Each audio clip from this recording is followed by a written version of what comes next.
চিনি স্বাদে মিষ্টি, তবে কাজে ঠিক ততটাও ভালো নয়। এর থেকে নানা অসুখ শরীরে বাসা বাঁধতে পারে বলে বিজ্ঞানীরা বারবার বলে থাকেন। তাই চিকিৎসকরা পরামর্শ দেন বেশি পরিমাণে চিনি না খাওয়ার।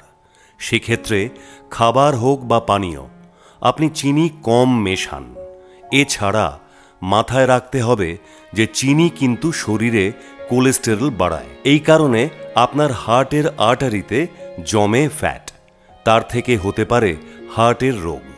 এছাড়াও শরীরের নানা অঙ্গে জমতে পারে কোলেস্টেরল। ময়দা হলো এক সুস্বাদু খাবার।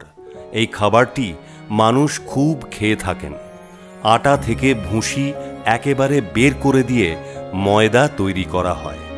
বেশিরভাগ মুখরোচক খাবারে থাকে এই উপাদান।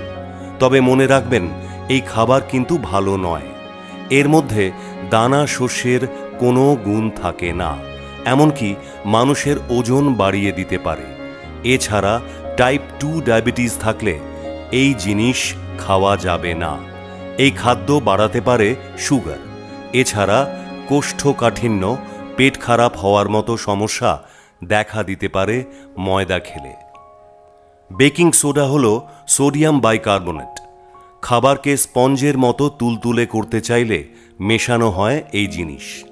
এবার বেশিরভাগ সময় দেখা যায় পিৎজা থেকে শুরু করে পাউরুটি, নানা ধরনের কেক, ফার্মেন্টেড ফুডে এই জিনিস মেশানো হয়। এবার এই খাবার কিন্তু শরীরের জন্য ভালো নয়। সেক্ষেত্রে সমস্যা তৈরি হয়ে যেতে পারে শরীরে।